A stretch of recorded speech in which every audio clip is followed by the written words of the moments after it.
Hello. Hello, YouTube. We are live. Yay. And today we're talking about wounded feminine energy.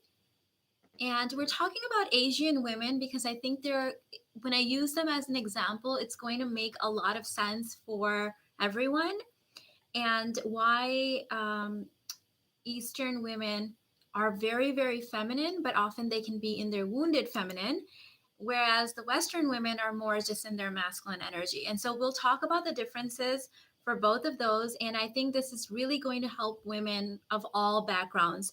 I so enjoyed yesterday's video where I talked about feminine Eastern etiquette, and I couldn't believe the resemblance between other cultures. We had women represented from like hundreds of countries and cultures commenting, and a lot of what you guys were saying is it's super similar to my culture. So that was really, really, really fun. And so we can learn from each other's cultures, and I absolutely love that. Good morning, everyone. We've got all of our $1,000,000 babes in here too. The YouTube membership. I see all the green. I see you guys. Welcome in. All right, so let's start by doing a quick definition of what does it mean when a woman is in her masculine energy versus what does it mean when a woman is in her wounded feminine energy. So if you think of the nervous system and you think of fight, flight, freeze response, this is really going to help you understand this. So masculine energy is like the flight or fight response of like, okay, I'm not worthy, or it's not safe. I just have to do it myself. I just have to, be in my masculine and just provide and protect for myself. That's when a woman steps into her masculine energy. Wounded feminine energy is where a woman is inherently very feminine, but she's having a freeze type of response. Now, I'm just using this kind of as an example because this is really going to help you guys understand this. So, when you think of Eastern women or Asian women, they're inherently very feminine, but a lot of them will have freeze responses when they should really speak up and fight for their rights or speak up about their desires or things like that. So that's where the difference between wounded feminine energy or masculine energy comes in. I talk about three main foundational, you can call them archetypes or whatever you want, flavors is how I refer to them, of femininity. And there's thousands of flavors, but if any of these three core flavors are missing, then you're not going to live your life to the fullest. You're not going to feel good. People in relationship with you aren't going to feel good. And I've talked about those before in the Sacred Feminine and Conscious Couples Intensive, as well as on YouTube. The three are the mother energy, and we talked about that on Mother's Day on our live stream. And there's goddess energy, and then there's sex kitten energy. So this is why I'm not in big favor of teaching everyone goddess energy, because Western women who are in their masculine energy, when they apply goddess energy principles, they become scarier and more intimidating to everyone because they're missing some of the other core balancing energies. The Asian woman archetype is a great one to apply goddess energy with because she's already very feminine when it comes to her mother energy and her sex kitten energy. So when you add in the goddess energy for her, it creates this beautiful, whole rounded being. So that's why I really wanted to make the goddess energy video in relationship to that. Even if you're not Asian, this is really going to start making sense to you. This is a really off topic example, but I must share this with you. This happened to me last week. So you guys know that I curse sometimes. My mom used to curse at us. This is how she would get us to like really wake up. And people in my life find it really cute. My clients say it's so cute when you curse, and you can argue that it's not very feminine, but I do it anyways. People seem to find it very cute. Someone did that to me, one of my clients, on a coaching call, and it wasn't cute. And here's why. We both noticed it. So she was telling me a story in which you could tell that she was very passionate and she was getting very angry about the story. And as she was telling me the story, her heart was getting more and more constricted and closed. And so she had basically no love energy left, no mother energy. And then when she said the F word, it felt very much jarring and kind of like upsetting. And we both noticed it and we talked about it. So this is the big difference. When you have an open heart and you are in your femininity, you can say like the most jarring, disturbing things and people receive it differently. It's just another example. Let me give you an example. To a little puppy, if you say something, you can call the puppy names and be like, oh, in a very like cutesy voice, and the puppy will react to you positively because your energy is very positive, even though the words that you're saying may be very negative. Same thing if you are saying something positive, but your energy is kind of like off-putting or closed off, it's going to be received very differently.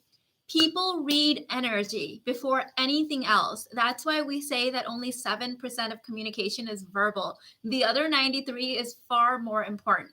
So back to my client, people know that I curse and I use it to kind of like wake people up and make a statement like my mom used to do. And it works in the way that I'm doing it, as long as my heart is open and people know that I mean well and I'm in my heart energy.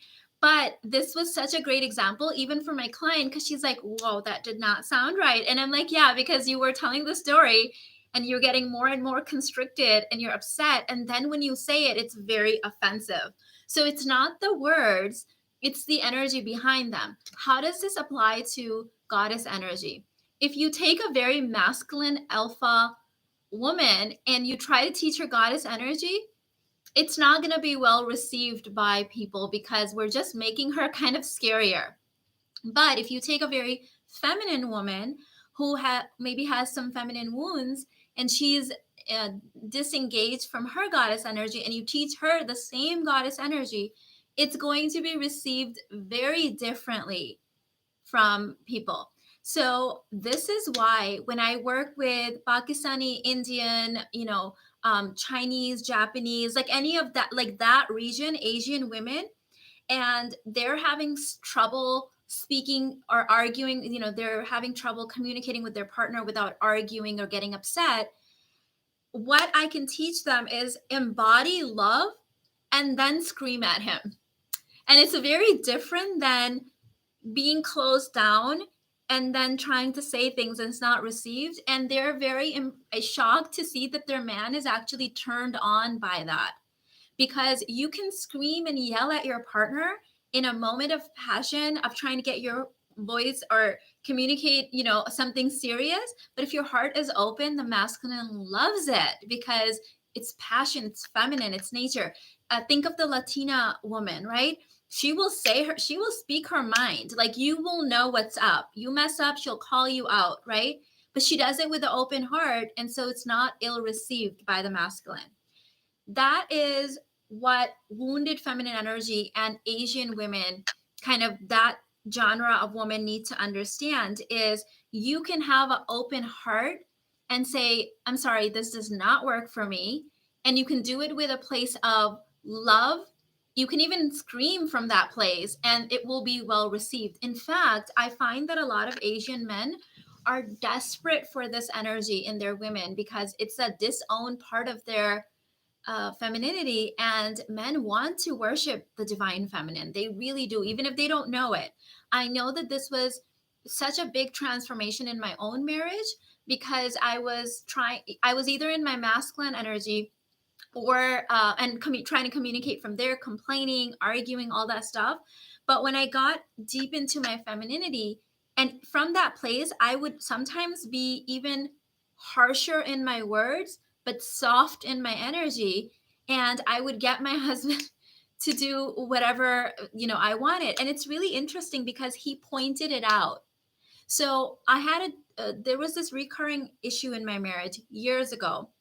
We had discussed it. We had beat the thing with a stick. We'd poked it. It was a thorny topic. We could not resolve this issue.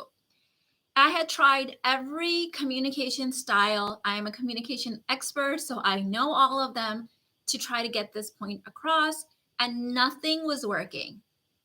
Then I let the thing go. and found, femininity, got embodied in my feminine energy, the same issue came up. I discussed it with him, firmer this time, more like in his face, more like this is it.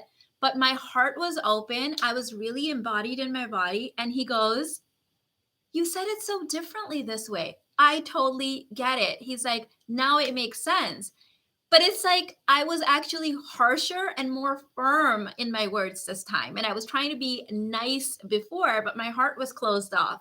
See the difference? So you can get away with a lot as a feminine embodied woman when you are integrated in your sex kitten mother energy and your goddess energy. So this is one of those things that I feel a lot of Asian women are missing. The Asian women that immigrate to the United States, oftentimes those women end up being in their masculine energy, right? Like we over glorify the Western culture. We have to hustle to get here. We have to keep up with the Joneses here, and we get in our masculine. But a lot of other Asian women, when still living back home or even here, that haven't been highly masculinized, they are missing their goddess energy. So that's why I always tell my clients, be willing to rock the boat, but do it with an open heart. When you're embodied and it's coming from a place of love and you can voice your desires, it works. If you are in your masculine energy as a woman, don't try this at home. It will create more conflict. You're not in a space to call out your husband, because you guys are probably in a space where you're repelling each other and already triggering each other. But when you're a feminine woman, you can totally get away with this. Okay, so let me see what you guys are saying. And let's see.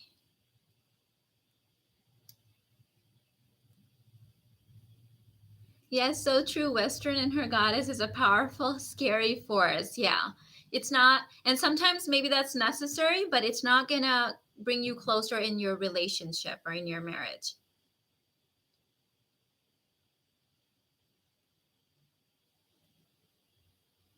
Okay. So, thank you. Thank you so much. Yes, I know some of you guys have been watching a lot of my older content, and you can see the difference. Yes, that's why I left everything up, because I'm like, women need to see, and I'm still working. I'm still working on myself. Totally makes sense that it's in the energy behind the words. Exactly. Exactly. So Soul Spa, we already did Mother Energy. So watch the Mother Energy video. We already talked about that. It's actually linked in the description box too. I'm feeling a little overwhelmed when figuring out how to embody all three of these forms. So the way that I did it and the way that I advise my clients, Adana, is to do one at a time. So find one that you feel will enhance your femininity the most and make you feel good. And do that one first. So I spent about a year and a half, 2 years on each one. And yes, it's going to take time because I feel like I had disowned parts of all three.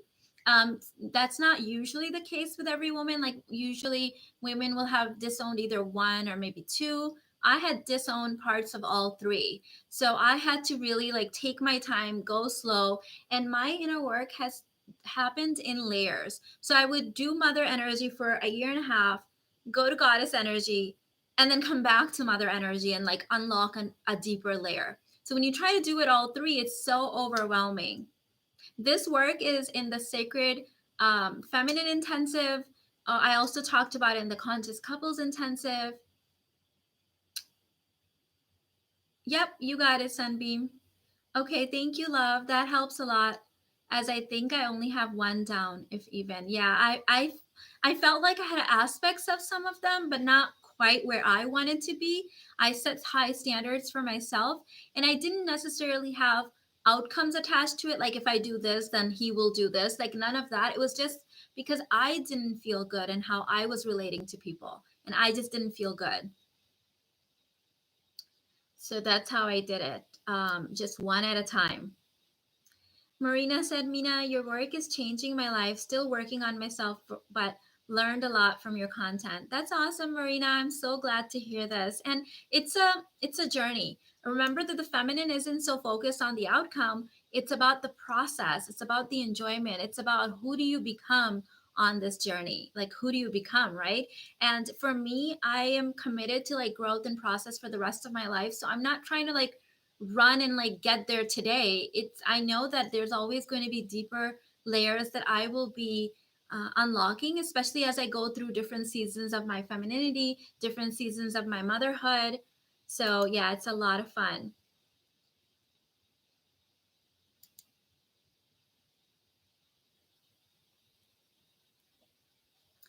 Good morning, Mina. Would you say Penelope Cruz embodies a fierce feminine energy? So it's hard to say, babe. One, I've only seen her in a couple of movies, and secondly, it's a moment to moment exchange. So if I was ever in front of her and she was exchanging energy with me, then I would be able to answer that for you. But it's a moment to moment thing. So there was no like on switch and then someone's stuck there. In fact, that would be the wrong way of doing feminine energy, because feminine energy is very much flow oriented, very fluid, very much in the moment. So it depends when you're in front of the person and how they're able to be fluid with their energy. Joanna said, Mina, I got your discount for BetterHelp and started my healing journey. My therapist is awesome. Thank you. I'm so glad, Joanna. I'm so happy to hear that. My therapist from BetterHelp was also amazing. Shout out to Claudia. She was so good. So I'm so glad to hear that you're working on yourself.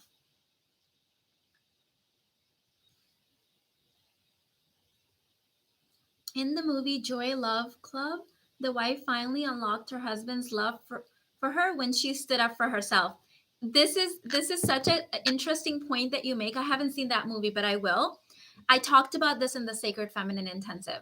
So a lot of men, I was really confused by this, and I really studied this because it kept coming up for me and for my clients, that a lot of good masculine energy, healthy men will keep poking their wives energetically, so to speak, and almost be a little bit nasty to them until the goddess energy awakens, and then they'll be in line. And it's almost like, because I used to be confused, because like these are good guys, like what gives, right? Like what the hell's going on? I know my husband's an amazing guy, and when I was in my disowned goddess energy or wounded feminine or masculine, he definitely was poking me, right? All kinds of issues we were having. And the minute I awakened to that, it was like oh, there she is now. Here she is. Hello. And so we noticed that in the Sacred Feminine Intensive, I ran that live 3 or 4 times, I think 4 times. And now it's a digital program that the women in there reported the same thing. They said, Mina, as soon as I integrated the goddess energy, it's like my husband's worshiping me, following me around, like pleasing me, planning dates, being romantic. I'm like, that's it. It's almost like they were craving it so much, and they didn't realize this, but they were poking us to like wake us up. So yes, it's like wake up, Sleeping Beauty. And then there's this feeling of, oh, there she is. Even though we're like putting them on check and calling them out, they need that. The masculine really needs that. Men love spiciness. Yes, Tina, that makes sense. Yes. Mina, can you give an example of using goddess energy? Yes. So, goddess energy is the energy of boundaries, the energy of worthiness, the energy of my energy is valuable. What I bring to the table is really valuable. I don't have to be output oriented to be valuable, right? And so, let me give you an example that I think may help you. When I wasn't in my goddess energy, I complained a lot that people didn't respect my boundaries.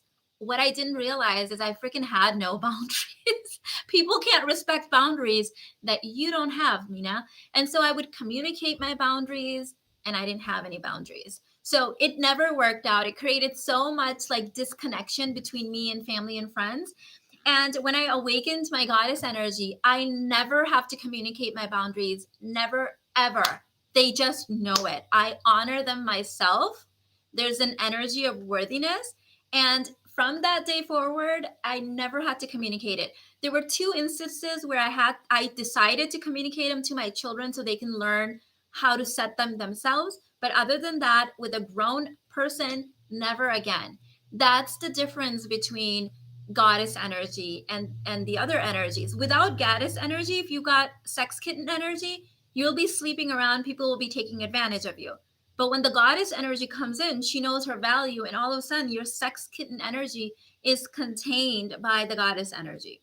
So you absolutely need your goddess energy. It's like the spiritual energy of worthiness. I've changed so much since I found you. I don't get so triggered as I was used to, and I'm turning a little more feminine every day. Thanks. You're welcome. And I love how you said that you're getting a little more feminine every day. That's it, right? That's what I talk about, getting 1% better every day, getting 1% more embodied. It's not going to be this on-off switch, especially if some of us have been in our masculine, overpowering our masculine energy for 40 years.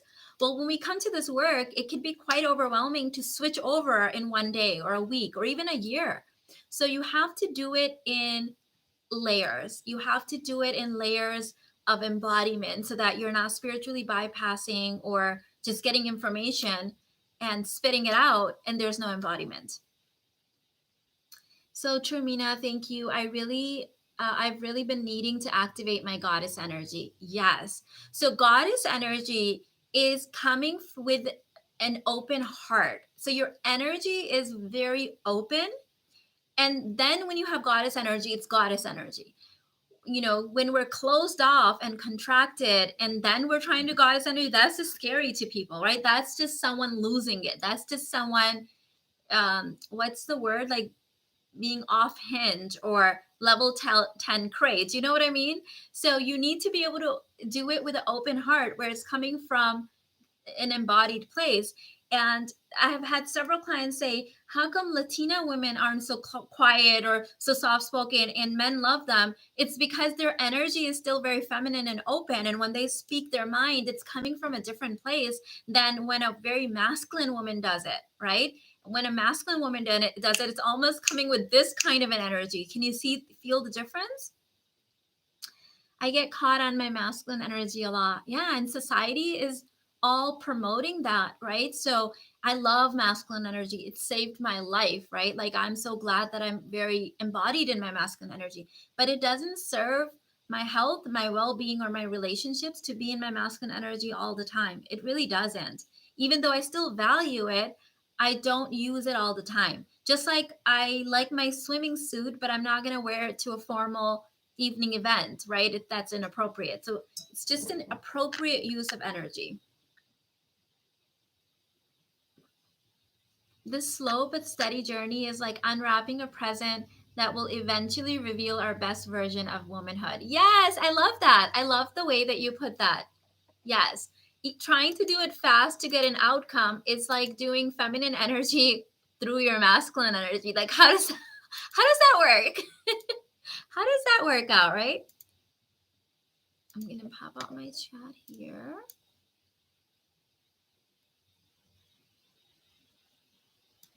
So I can see you guys better.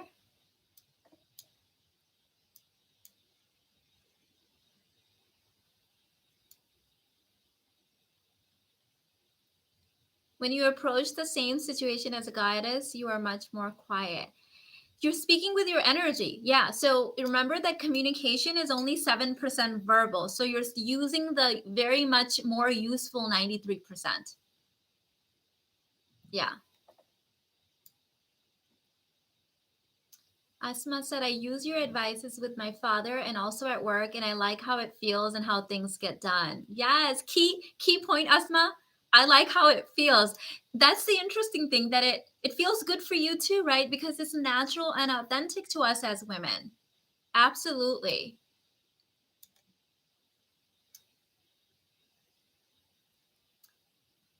What does it mean for your heart to be open? So this is an energy principle, and it's also scientifically proven. So when our defenses are up or we're feeling shut down, we're in our wounds. or in our trauma or feeling triggered, there is a energy response of putting up a wall or shutting down and constricting in your energy, which it's an energetic response, but it changes the way that you breathe and the way that your heart communicates with your brain. So there's like 30 years of research now on the connection between how the heart and brain is constantly communicating with each other, sending a feedback loop. So when you are constricted in your energy, when you're feeling triggered or shut down, or like you can't trust anyone, or feeling like you have to protect yourself, you are sending the signal of fight or flight or freeze. And the way that you breathe changes, and all the biophysical chemical reactions in your body change. So if your body was in a healing mode, it shuts off the healing. It thinks that there's a threat, and so it gets in a hyper alert state.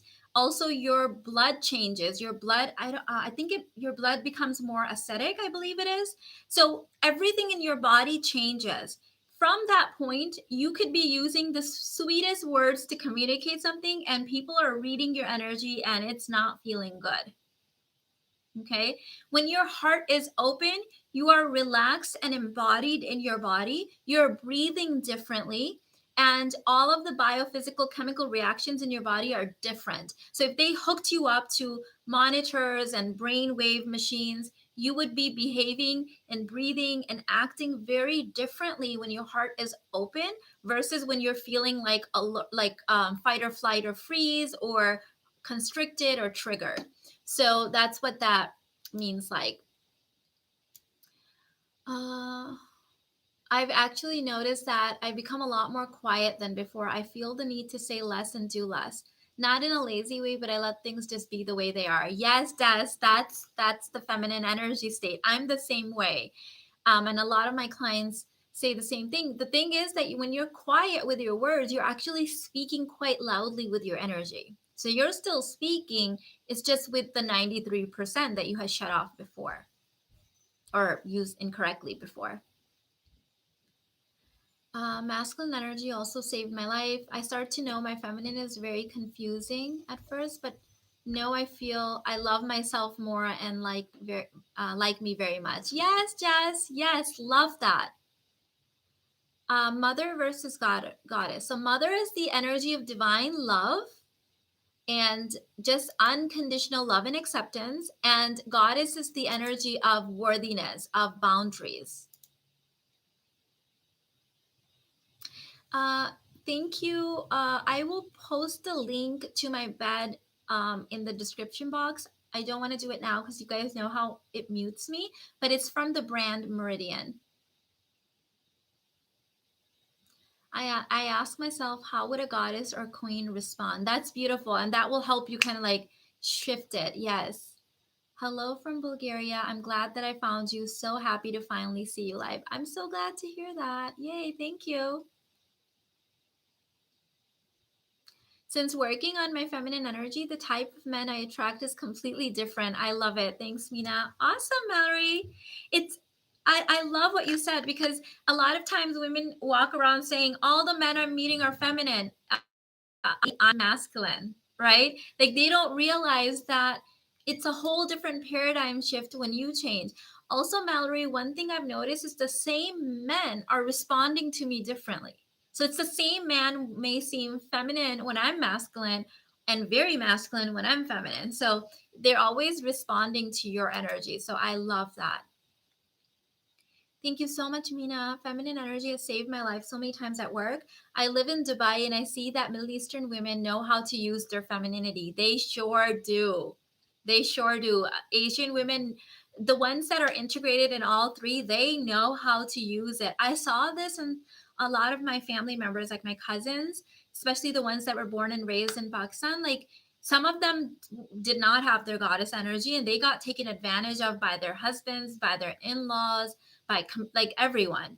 But the ones that were integrated, they knew, they were very tactful. They knew how to get what they wanted in a very loving, kind of like goddess energy way. Like they knew their stuff. And so I'm so glad that I had cousins to like watch and learn this from. When I realized most of my problems were in my head, it was a lot easier to get into my feminine energy more often. Thank you for saying that, Tiffany. Yes, because a lot of people say, not a lot, but some people get triggered by the fact that I say you're addicted to suffering, because people like to blame other people and not see what they're doing wrong, their own contributions.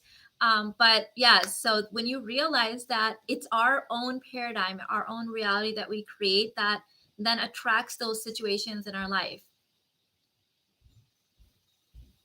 Yes, all of the prices on my for my courses are shown in US dollars.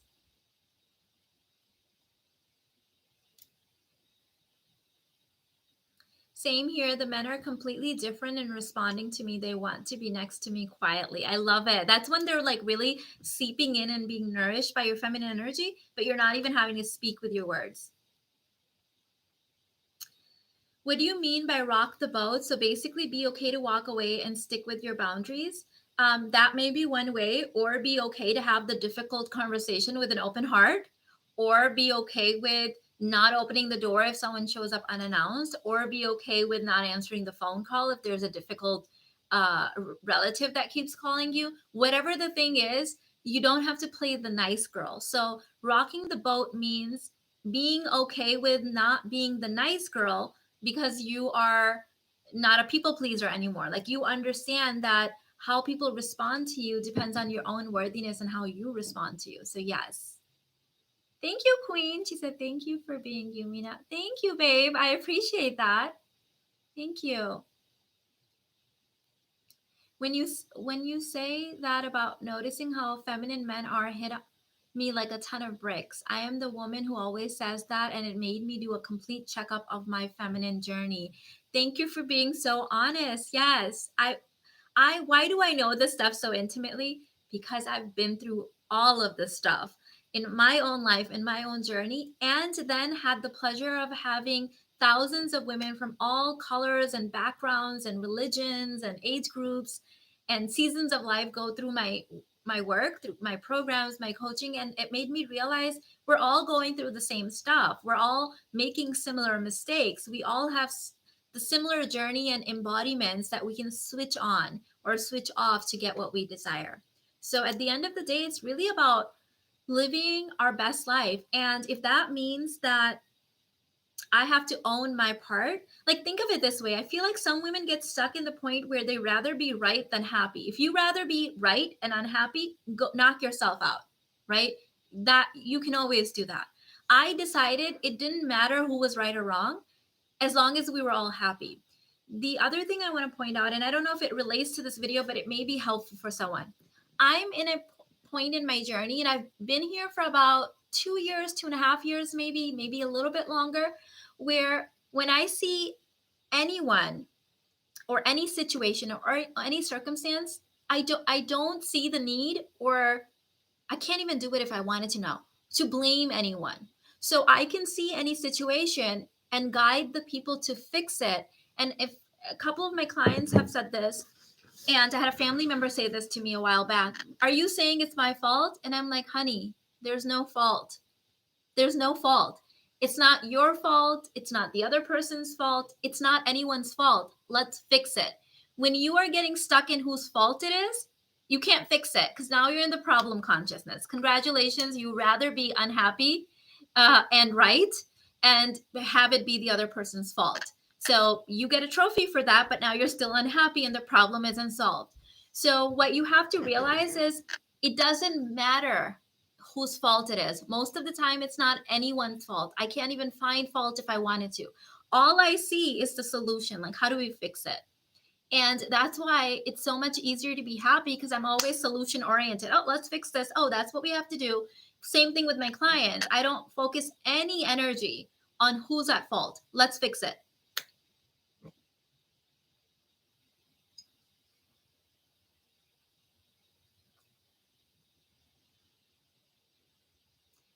Being a recovering people pleaser, rocking the boat is needed. Can't play the constant nice girl anymore. Going to start learning to exercise my goddess energy. Yes, absolutely. Absolutely. Yes, I used to be a people pleaser, nice girl syndrome, all of that stuff. I feel like God put me in all of those situations so I can be here today teaching you guys, because yes, I completely understand what it's like to be in those modes. Now, here's the funny thing. When I was a people pleaser and a nice girl, people didn't respond to me from a place of love.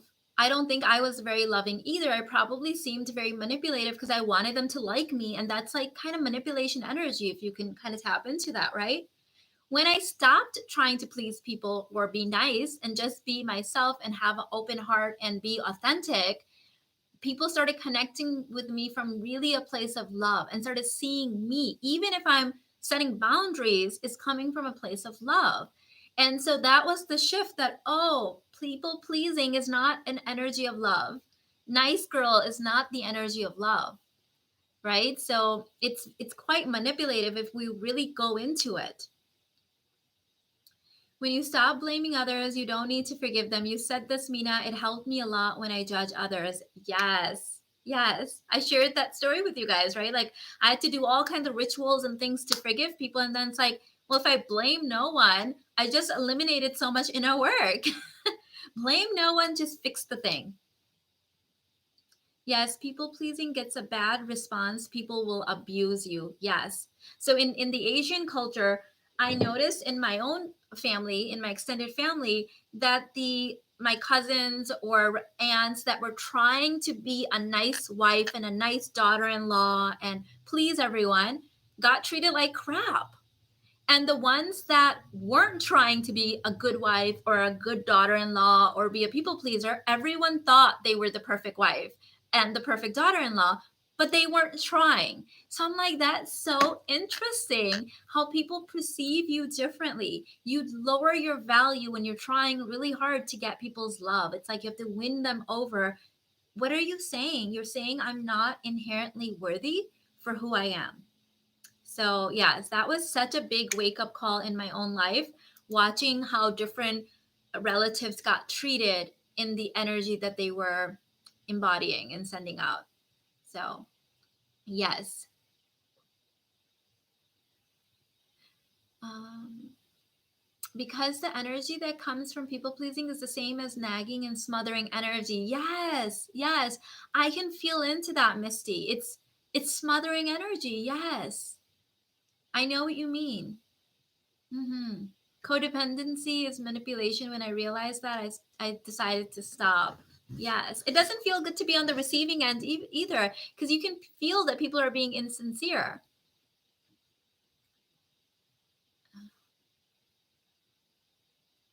Um, Karen said, Mina, I'm having the hardest time with my mother. Whenever I talk to my mom, she's complaining about my dad and has a woe as me mentality. How do I set boundaries without being disrespectful? Oh my God, I can really relate to this, Karen. Okay, so this used to happen to me all the time as a teenager, and when I was in my early 20s, like my parents would argue and then put me in the middle of it.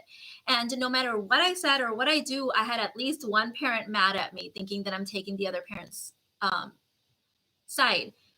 I may have shared with you guys either here on YouTube or in a program. One day I had gone to an appointment. I was like 21, 22, and I had gotten a diagnosis. I had like fibroid issues and stuff, and the doctor had said that I needed surgery or something. It was one of those situations where I came home really stressed out and like wanting a little bit of support. And I come home and my parents are there again, fighting like cats and dogs, and they put me smack in the middle of it. And I was so overwhelmed in that moment. I basically lost it. I screamed at both of my parents and I'm like, you guys need to freaking cut this out. I am not your parent. I'm not your referee. Like, this is your marriage. This is a marriage that you guys decided on. I've spent my entire life babysitting your kids and helping you raise your kids, and I'm tired of it. Keep me out of it. And I just like lost it for a few minutes and just screamed at them. And they were both like dead silence. Like it was just quiet.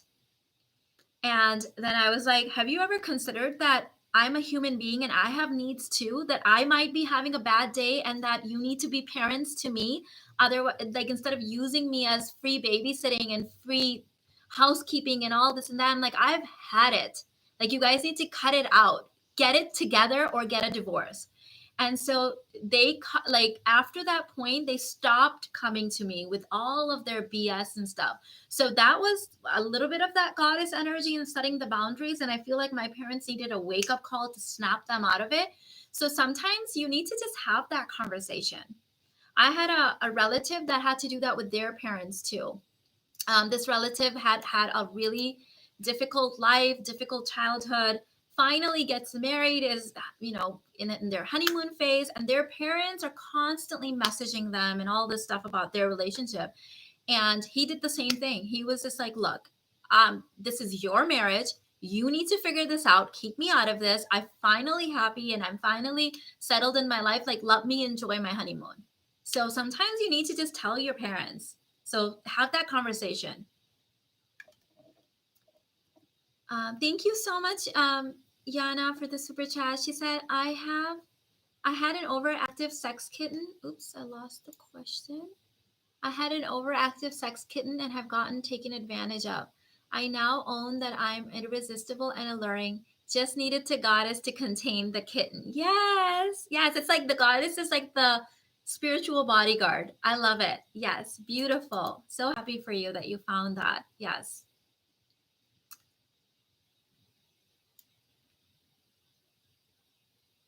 Oh my God, this adds my story, Mina. I raised my parents' kids, my siblings, and was my parents' parent at times. Yes. And it's like, no, no. You have your own parents. Go to them for support. Like, no, I'm over it. Yes, as the oldest sibling, I can tell you about cleaning and babysitting. Yes.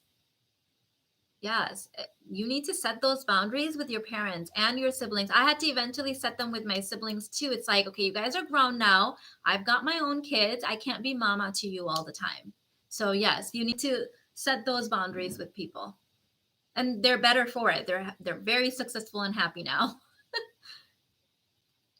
The parents are supposed to help you and be your support. Exactly. Exactly. Thanks, Mina. As the oldest daughter, I'm an emotional dumping ground. Oh, Karen, you need to get yourself out of that situation, babe. I definitely will have this conversation with them. I'm also trying the tip you mentioned about not picking up the phone. Yes, you don't always have to be available. And Karen, this is um I'm not sure about your age, but I'm 40, and I remember that time when we weren't always accessible and everyone can like get us, and it was not an expectation. And now with cell phone, it's almost like, and social media, it's like it's always an expectation, right? Like my sister-in-law was telling me this story years ago. She was like, one of her friends apparently lost a puppy or something, kitten, and was quite upset with her that she didn't see her social media post about the incident. And she's like, I go on my Facebook once a month. She's like, I've got 3 kids, I've got a husband, I'm entertaining for my husband's business. Like, how can you assume that all of us go to Facebook every day and that's how we hear the news? So I could totally relate to her. I'm like, yes, I experienced this too. It's like if people text you, they expect that you're just sitting there with your phone in your hands. I've had to have this conversation with some of my close friends too, that babe, I don't look at my phone every second. So if it's an emergency, like call my husband or call my phone. But if you're texting me and expecting me to be available 24/7, I'm sorry, I've got young kids still. And I'm sorry, I'm not available all the time. So yeah, I've had to let people know. It is okay to not answer the phone all the time.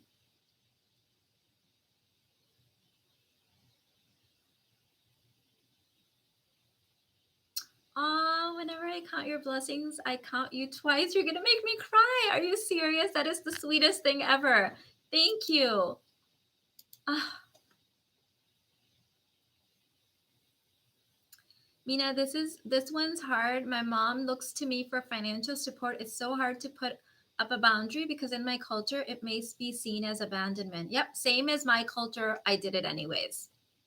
Sometimes culture doesn't serve us and we can let go of those parts. So I'm all about the buffet of culture. So just like if I went to a buffet, I would choose the things that I like to eat and not choose the ones that make me sick. Do you do the same thing? Go ahead and set those boundaries.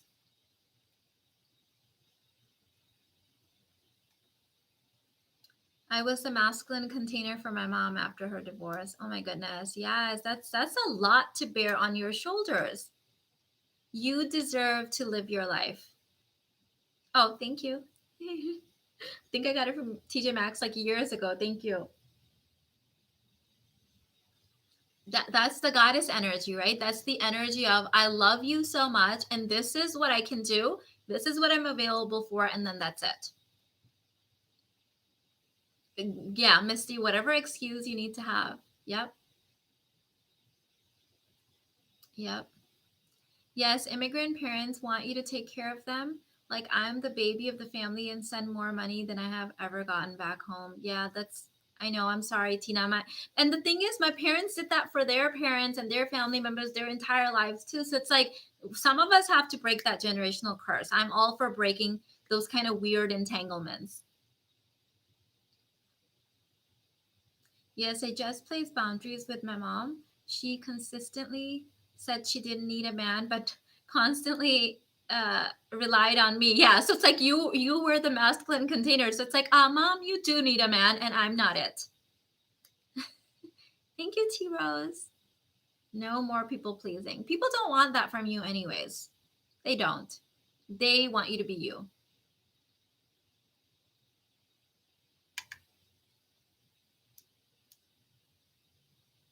So put in your goddess energy where you need to, but do it with an open heart. Do it with an open heart. Yes. I never realized the burden that the oldest child has sometimes.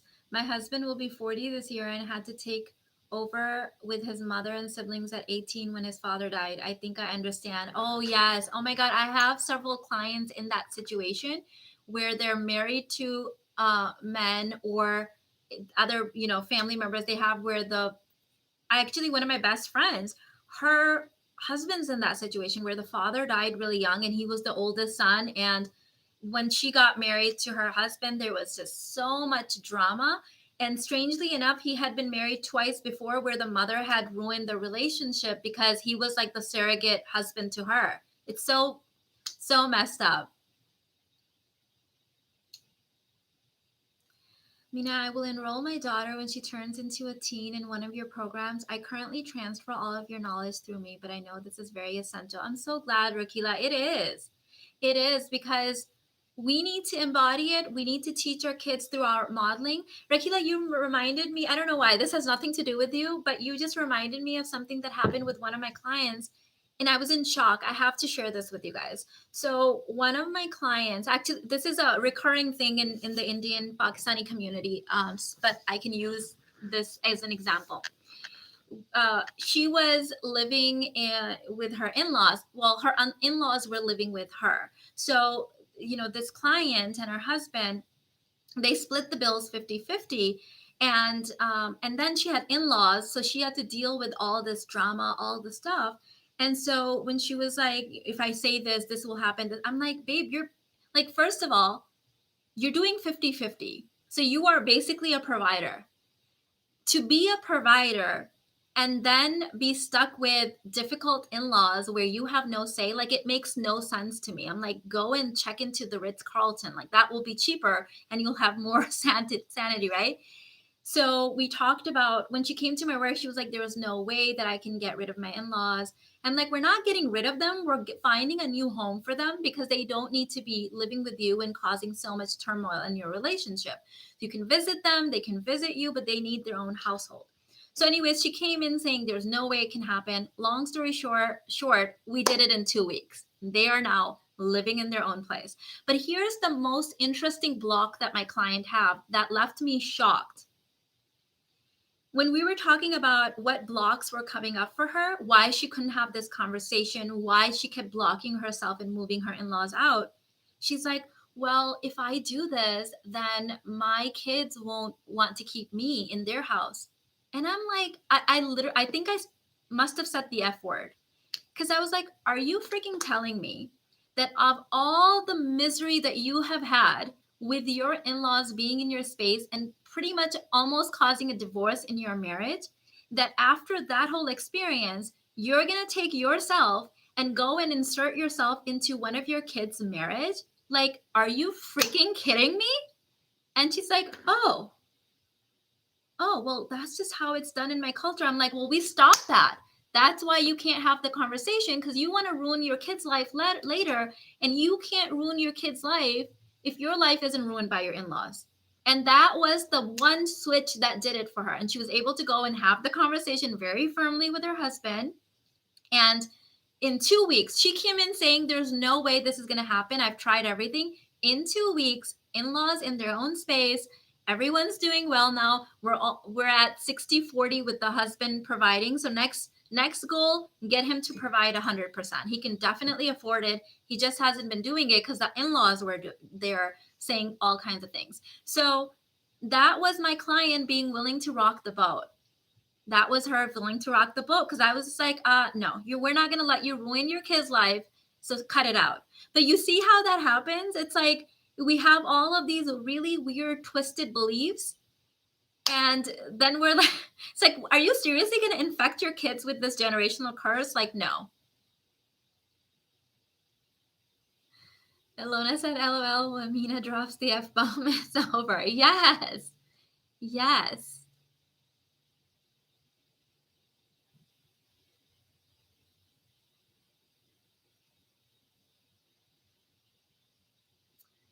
Reina said, Mina, I keep flooding my mind with what I think is expected of me, people pleasing and all. How can I start cleansing of this heaviness? Love you. Thanks beforehand. Okay, so here's a couple of options, Reina. So let me give you from the easiest to hardest. Or actually, none of them are hard, but let me give you the different options.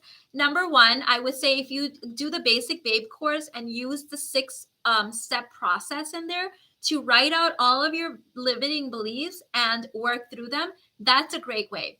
Can I give you a really unconventional one that has served me?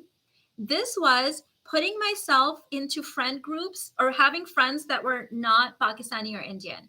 Because when I would talk to my friends and they would think certain things were really weird, then I would know, oh, this is a cultural thing. Other cultures don't believe it. That means I can choose not to believe it. Third thing that helped me is when I signed up with BetterHelp. If you guys want to use my therapy code, it's in the description box. You get 10% off. I'm affiliated with them. When I hired when I worked with Claudia, she was American. She's from Houston. And when I would say certain things to her, and her feedback would be, that's not okay. Like, I know that's a part of your culture, but that's not okay, right? Like that doesn't feel good to you. That's not okay. That helped me, because I'm like, oh, this is just a cultural thing and it's not for everyone. Therefore, I can choose to get myself out of it. So I know this is a really weird one and kind of unconventional, but it helped me realize that it wasn't an absolute law of the universe by putting myself in places where it wasn't a part of my culture. It was not a part of their culture. And they can look at it and say, that's a little weird, right? So yes. Yana said, how can we enforce boundaries with an open heart and tap to goddess energy in dating? Because of past trauma, I'm at extremes, either very hard or passive. So Yana, watch my video called Don't Tell Them Your Boundaries. That will help. And also the Modern Dating for Queens course. So in that, you have your boundaries and you honor what the other person is desiring. So if your partner or the guy you're dating says, well, I want to have sex on the third date, let's say. You say, oh, well, that sounds lovely and I'm flattered, but I don't have sex with anyone that's not my husband, or I don't have sex until engagement. So your heart is open because you're accepting that what the other person's saying is good and it's right for them, but it doesn't mean that it's right for you. So there's no resistance. There's no hitting up against anything. It's a very much a goddess energy and a divine mother energy, because you're accepting what the other person is saying and at the same time accepting what your desires are. Okay. Yes.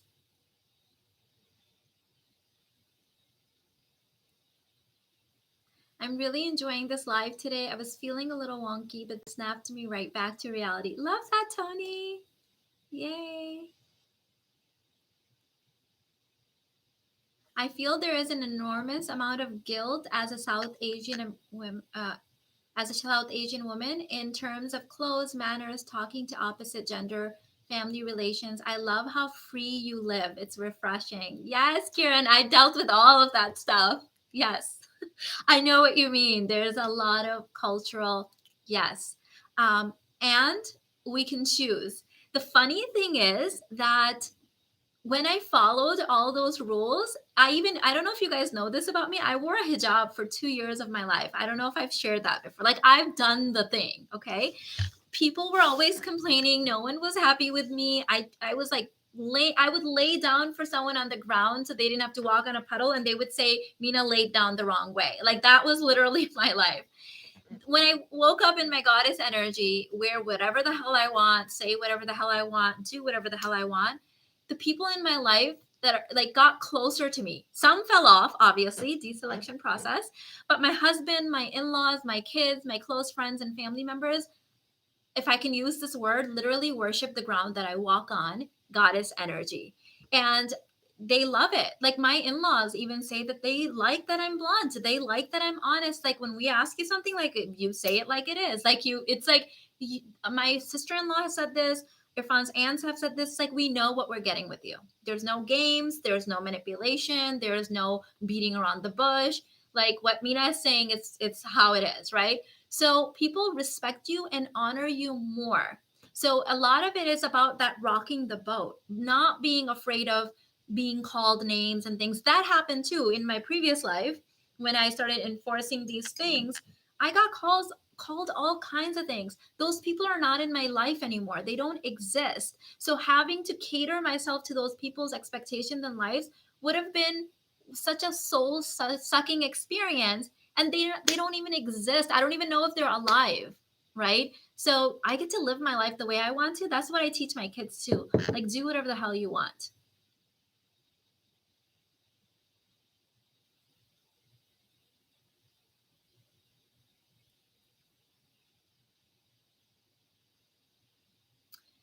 Hey Mina, how do you stay focused on embodying one thing for a period of time? I seem to get easily distracted or overwhelmed.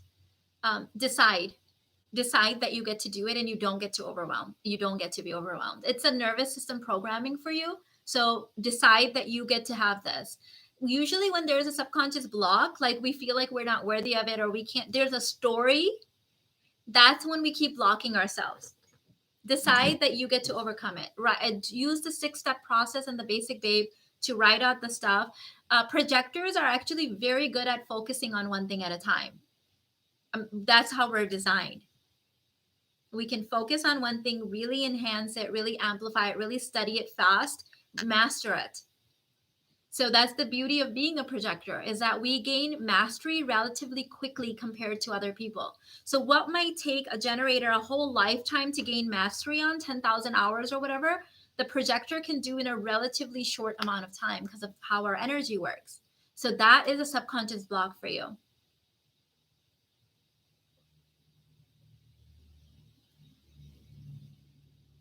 Good morning. I came in late and we'll have to catch this later. Yay!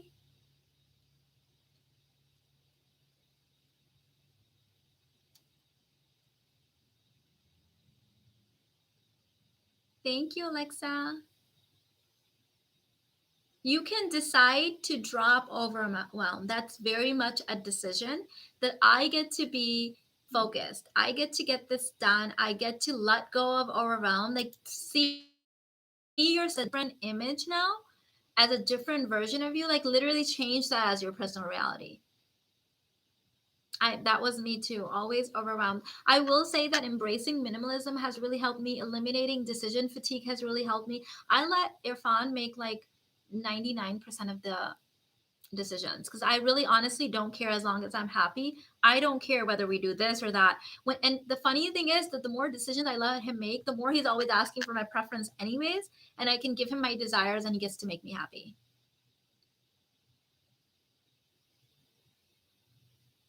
Thank you, Rakila. She said, Mina, you have an answer for any question. There is no with you. Simply wow. It says how sure you are at your work. Love it. Rakila, that's so funny because Armand was saying that to me yesterday. We were having lunch yesterday. My oldest son, he's like, how do you know the answer? He was saying it to both of us, actually, me and Irfan. And we were both looking at each other and it's like, I don't know, maybe it's age, I don't know. But we've been through some stuff and we figured out some solutions. I don't know.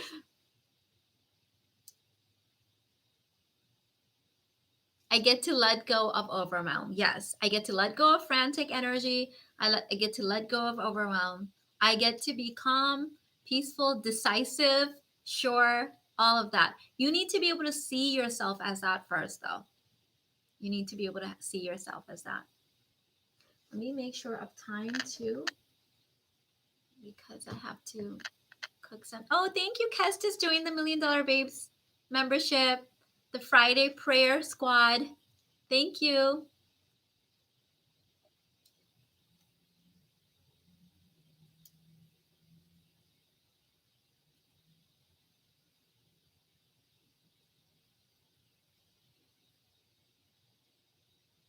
I can give him my desires and he gets to make me happy. That's my goal for my future marriage.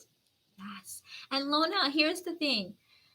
In the Western culture, there's so much fear around if we trust the masculine, if he gets to make decisions, that there's a feeling of he's going to take advantage of us, he's not going to make the right decisions, he's going to lead us astray somehow. But I promise you that when you choose wisely, of course, you've got your love list and you're reciprocal and all that stuff first. When you can trust and surrender, the more that you surrender the outcome, the more he wants to please you. A lot of my clients say, Mina, I did your work. I'm in my feminine energy, but I'm confused with this one thing. He keeps asking for my preference. Is that masculine or feminine? I'm like, no, that's quite masculine. He wants to make you happy, and now he's asking for your preferences. And so when you're feminine, they want to make you happy, right? But when you're constantly at odds with them, fighting for, making their decisions wrong, then they retract, they check out, or they become really passive. And then you walk around saying, oh, he's feminine.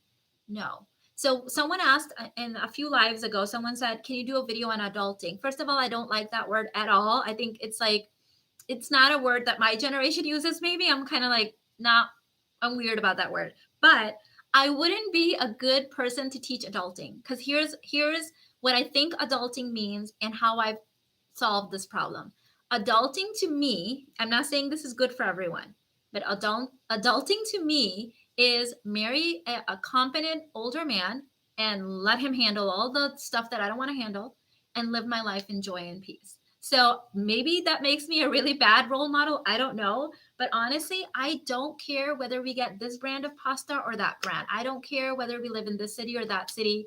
None of this stuff matters to me as long as I get to just do whatever the hell I want to do every day. And I get to live in peace and happiness. Jody, minimalism is an internal state for you. It has nothing to do with what your partner is doing. We've done videos on this before. So watch, if you search for the universe guru and minimalism, all the stuff will come up. You right now you're in a state where you're blaming someone else, so you don't have to change. He doesn't have to change, you get to change anyways.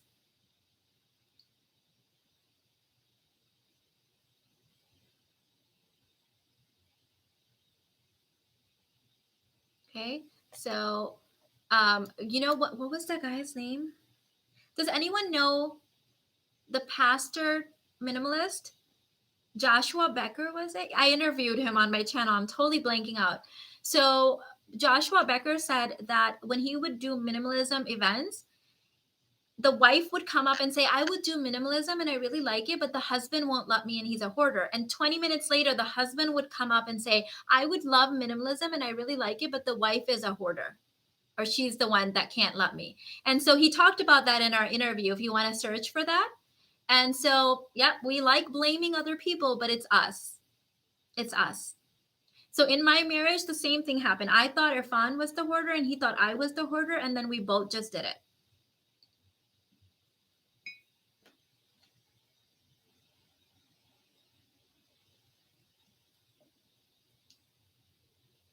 Welcome, Tokyo.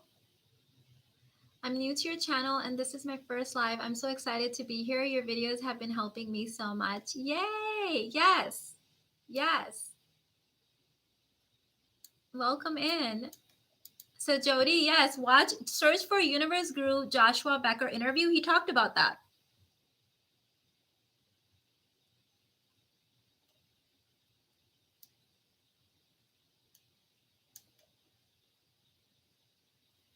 So today we're talking about goddess energy. Thank you, Alicia. Welcome to the $1 Million Babes membership. I actually had interviewed quite a few minimalists back in my day when I was doing minimalism. Well, I'm still practicing it, but we were new to it. Oh, speaking of minimalism, this is totally off topic, but the Minimalist, you guys know I collabed with them and I ran their Houston in-person group. They have a new documentary on Netflix called Less Is Now. If some of you guys may have watched their older documentary, which is, I think it's just called Minimalism, but the new one is called Less Is Now.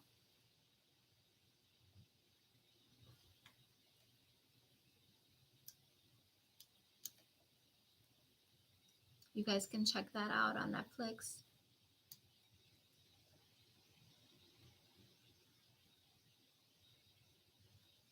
Mina knows the answers because it's an instinctual thing. Once you connect to a certain state, the answers just effortlessly flow out, like your channel universal wisdom. I agree, Des. That's literally what it feels like to me. Like I get on here or on my coaching sessions or on my group coaching sessions, and I just get out of my own way, and the information just comes. So, Andrea, that's a therapy question. Obviously, that's above my qualifications as a life coach. So, I would seek out therapy for that.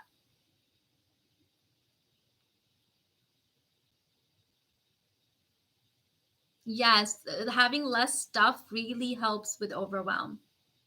So you can really be in that goddess energy. And yes,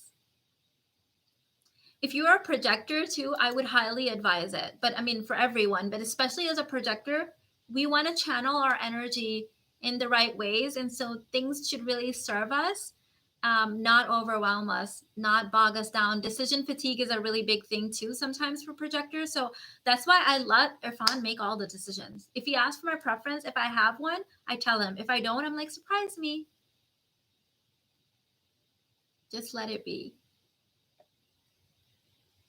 Most of the decisions in life don't impact us so much. But the big ones that I think I did right was um, I made like I thought those through, like the big ones, who you end up marrying, who you have children with, right? Those are the big ones.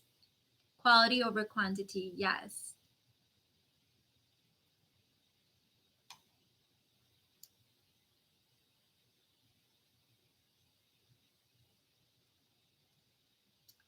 Um,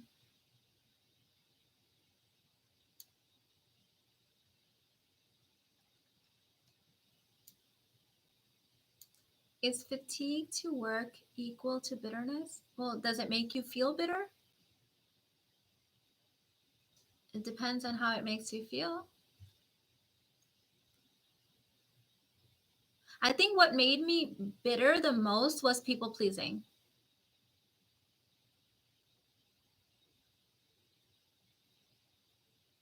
I really struggle with discipline and getting rid of stuff. What to do? Decide that you get to do it. Decide that it gets to be easy. Drop the struggle. It gets to be fun. What's how to differentiate between a healthy parent and a toxic one? As we see them as ideal, it's hard to know what's actually healthy. If it feels good, it's healthy. It's empowering, it's opening. If it doesn't feel good, if it's draining, it's toxic. And if you're over 18, or over 21, I would say, maybe if you're not living with your parents, like stop seeing them as your parents and just see them as human beings now, flawed, multi-dimensional human beings that will change your life. I know that helped me a lot in my life. Just seeing them as any other human being that had good qualities and bad qualities and things they needed to evolve and things they were working on, that helped me a lot. Yes, Tiffany, that's it. Oh my God. She said, doing the inner work helped me realize that people pleasing was because I didn't think I was worthy. That's exactly where it comes from. And it's really sad. I feel like I was groomed to people please, and there was no worthiness.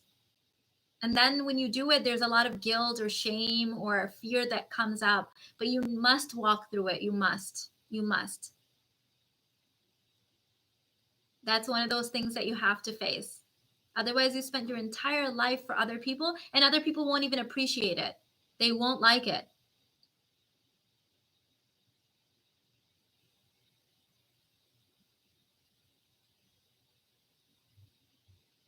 Yes. Just see them as human beings. They're just human beings.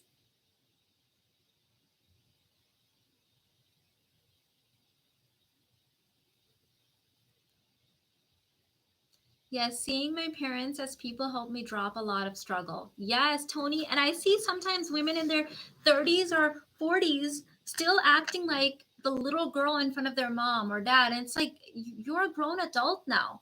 Like, you don't need to be parented anymore. You can just see them as human beings and just regular family members. People will drain you dry if you let them. It's human nature. Yes. Unfortunately, that is true. It's true. If you let them, they will.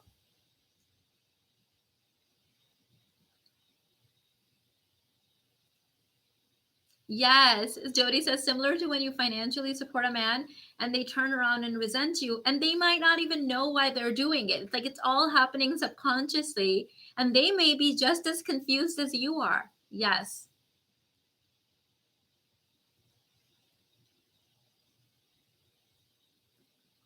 Sheila said, my husband doesn't like talking about things in the future, like when we're going to move, career changes. Is that normal for masculine men?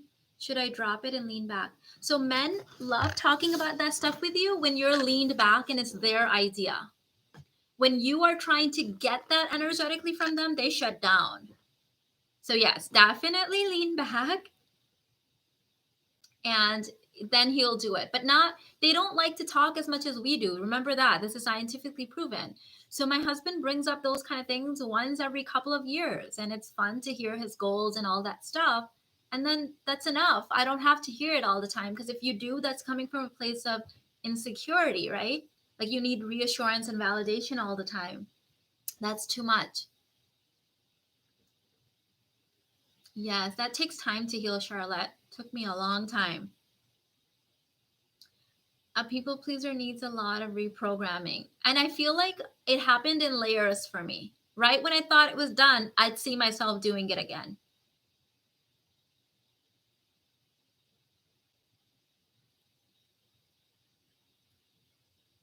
Yeah.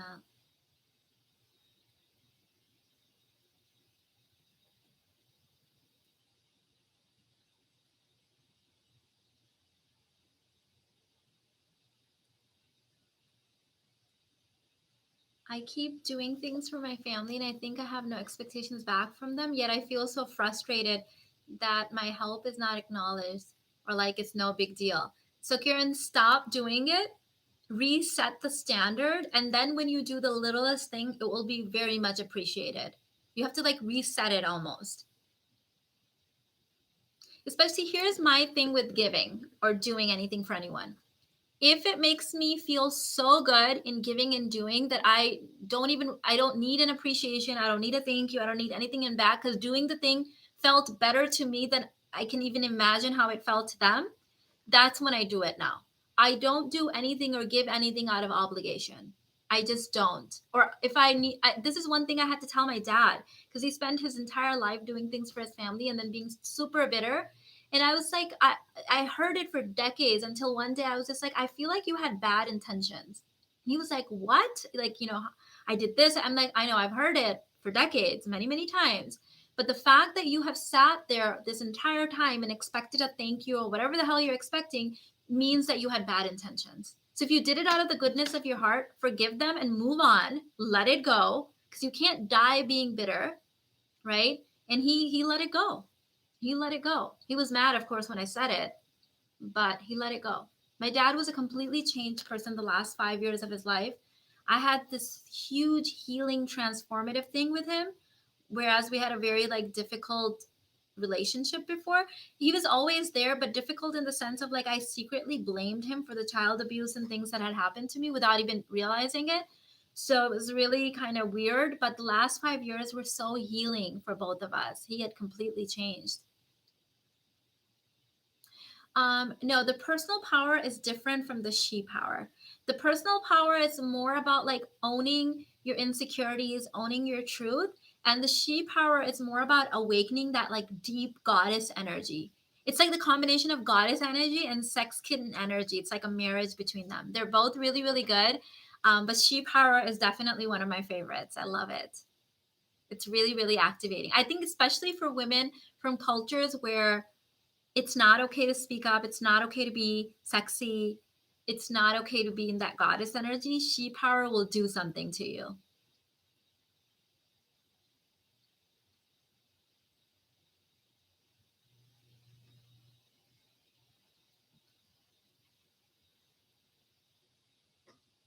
Yes, that's what I needed to hear to find the balance in giving and people pleasing. Yes. So when I give, because it feels really, really amazing to me to give, then there's no expectation. Of course, as human beings, we all love to be appreciated, and the people in my life appreciate me. But that's not the goal. The problem is when we're doing it from a people pleasing mode, we're always looking for that validation and appreciation. Have you noticed that? And then we don't get it. We always feel like it wasn't enough. When you're doing it because you want to do it and you don't care for the appreciation and validation, you get it more. Isn't that funny how that works out? It's just so funny how that works out. What about giving a gift to a man? Your femininity is constantly giving him gifts. It's the gift of energy.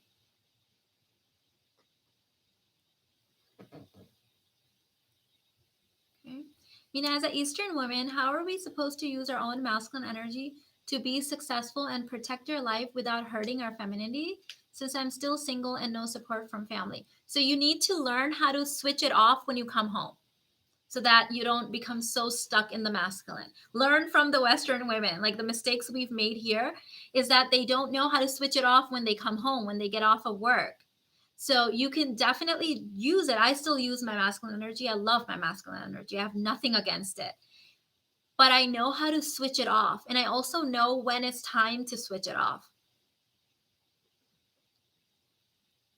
Give the gift from the energy of love and pleasure, not providing. Exactly. The She Power is the Quantum Enchantress program. I have to go anyway, so I'll drop the link. I have to go soon, but if it gets blocked, my voice, then hopefully it won't. Okay, let me see if I can grab the link for you.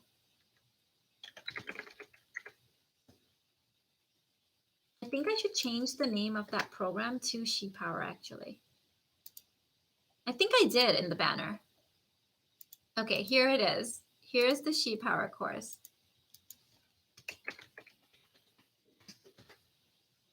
It's a very activating, it's one of those things that you're going to listen to it and you're going to want to repeat it, like have it running in the background of your life as you're doing stuff. Don't let other people hear it. It's super kind of like that dark feminine energy and like sexy. It's super sexy. So listen to it privately, but like it's something that you're going to want to have running in the background of your life.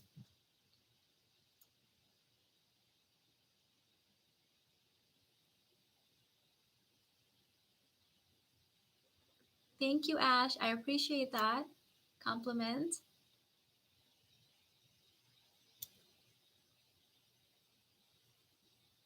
Thank you, Ash. She said, I'm just awed by her course content. Thank you. Yes, these are our core feminine things that would have and should have been passed down generation to generation, tribe to tribe, right? I learned so much about myself and my insecurities when I watch your videos. I've been needing a different perspective for a long time. Shayla, thank you. Yes. Mina, what do we give them on on their birthdays? So remember in the Divine Union course where I had you list your feminine gift, your feminine offering. So now that you know what your feminine offering is, choose something from there. So for example, if your feminine offering is high vibration, then you would give him some of that lovely energy on his birthday. If your feminine offering is cooking, because you love to cook, then you would make him something on his birthday. So use your feminine offering, whatever you decided was your feminine offering, and choose something from there.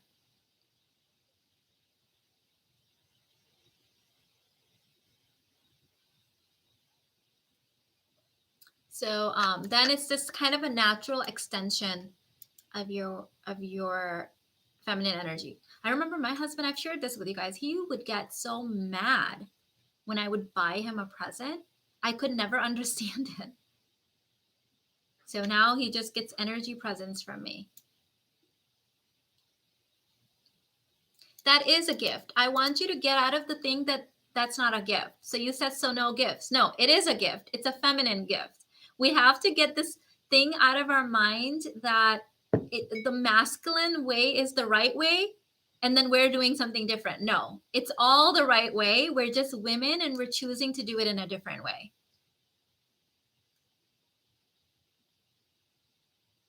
Braba, you can do whatever you want. So this is just advice. You're asking my advice, and I'm telling you what I do and what I advise from a feminine energy perspective. But if you want to give your man a gift, please give him a gift. You get to do what you want to do. Absolutely.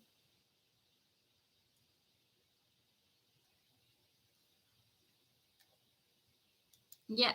Why? Why are you saying that he's not going to understand that? It makes no sense. Men understand the receiving of feminine energy way more than we do because they need it so desperately and desire it so much. The masculine way giving and the feminine way of giving. Amina, you make it so easy. Yes. And so if you want to stand in your masculine and give your partner a gift, you can. There's nothing wrong with that. In fact, in my Conscious Couples course, I even taught you that there is space for you to be in your masculine and him to be in his feminine in your relationship. It just depends on how much you want to do that, when is it appropriate to do that, when you don't want to kill the polarity, right? So you get to decide.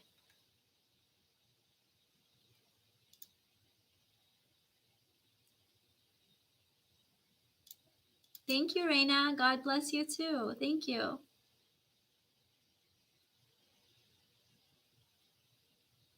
What about princess energy? Is there a thing like this? There definitely is. Yes. Feminine gifts just feel so good. Yes, they are.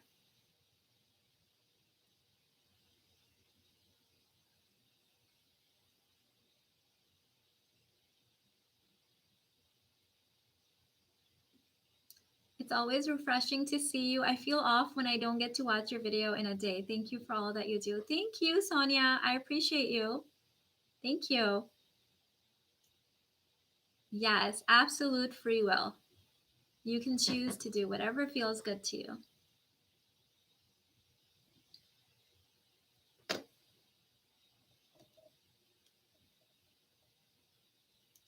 Oh, I think that's a good idea too. I think most men would like a massage more than something they could buy themselves. Yes. My husband's favorite gift to even receive from Alina, like she made him this like coupon book kind of thing. And she said he can have 1,000 hours of daddy time. It's so funny because um, you know how daddy time typically would be associated of like daddy spending time with the kids because the kids need it. So Irfan says that to be healthy, I need time with you guys. So he's framed it as daddy time is for me. So you guys need to make time for me to hang out with me because I need that. It's so interesting because it's such a different perspective than what you would think. And so she thinks she's gifting him with daddy time. Does that make sense? It's the cutest thing ever. It's so cute. He did the same thing with the boys when they were younger. Now of course, they have more grown up like relationships where he's teaching them stuff, they're having conversations, they're learning. But as each of them were young, there was this concept of like, I need this. I need you guys to spend time with me.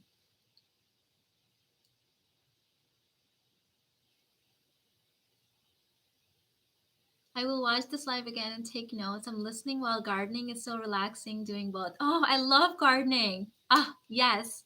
Love that. Oh, Fuchsia. She said I'm tearing up. Yes, it's so sweet. I know. I know. Oh my goodness. So I have to, I'm going to probably make everyone cry. And hopefully I'm going to try not to cry. I have to say this and then I have to go make lunch. But you guys, some of you guys commented a couple things on my video. This was about 3 or 4 months ago, and it literally made me so sad. I was crying. I hope I'm not okay. I'm gonna try to say it without crying, okay? Guys, I was telling one of my clients this yesterday, and she felt so sad hearing this too. It breaks my heart. Okay, I'm gonna try not to cry. But you guys know when I did the video with Irfan, the live stream, we're gonna do another one, by the way. I know I keep promising that, but we're gonna do that soon. Some of you guys commented, I don't know if it was under that video or one after, saying that, can I do a video talking about what a healthy family looks like because you've never seen a healthy family or a healthy masculine feminine partnership? And I don't know what it was about that, but it made me so incredibly sad for humanity that there's people out there that don't know what a healthy, happy home is supposed to look like. That makes me so deeply sad. Like my soul is just like, no, like that's not right, right? So yes, I am going to do that video, but where did humanity go wrong that we lost that core essence of what a happy, healthy, joyful family looks like? Like what happened? What happened? It's so sad. I know it's so incredibly sad to my soul. Yes. It's sad, but definitely true. That's why you are a true blessing. Thank you, Sheer. Oh, and you know, like sometimes I know that there's been some negative comments about my work, not recently, but when I started sharing how I had changed my relationship, there were some women on the internet saying things like, she's always bragging or she's showing off. That is not my intention. If you guys know my story, like, I haven't had things given easily to me. You know that I've been through some stuff, right? So once I figured it out and it changed my life, I am the kind of person, maybe because I'm a projector, that I have to share it. I must share it. And it's content comments like this where people are like, oh, like I didn't even know a man like Irfan is a possibility, or oh my God, I didn't even know I'm supposed to be asking for these documents, or I didn't know men are supposed to do this, or this is what a healthy family looks like. That makes me want to be even stronger in my mission and in sharing. And yeah, if some people think I'm bragging, fine. But if this is bragging, having gone through hell to have this, then okay, I'm sorry. But I'm telling you, we've been lied to, we've been sold some really I given some misinformation about what is happiness, what is polarity, what is romance. And it took me a long time to figure it out, but I have no shame in sharing that. Yes. Happy to see as example. It shows that it's possible and it gives me hope. Thank you. Yes. Yes. It's so we need these. That's why I was telling my client that when I was speaking to, she's a celebrity, and I was encouraging her to use her story. So she started working with me a couple of months, and she had 3 men in her rotation, and we just did our third session together, so three sessions in, and she had 3 men in her rotation, and now one of the guy, her front runner, is coming to meet her parents, and we're talking about the documentation that we need in the process. And I was reminding her, I was like, don't forget to share this story because women need to hear this, and you have a very large platform, and people need to hear that it's okay to ask for these things from our men. It's okay to have high standards. It's okay to say, no, I'm sorry, this doesn't work for me. This is what I desire for marriage. This is what I need from you to say yes to the ring. Like, say it, share it, show it. We need it. That's why we were having this conversation that I needed role models to see what was possible. I needed 4-minute miles too. Everyone needs that. So don't hide it. Don't hide it. Show it. We can do it. Absolutely. You guys have always given me marriage goals. Yay. And it's realistic, right? Like I haven't told you guys that I came into this marriage and everything got to be perfect. I told you it's hard work. It was at the beginning, probably because I was making it harder than it needed to be. But when you put in the work, like, yeah, it gets to happen. It gets to work out.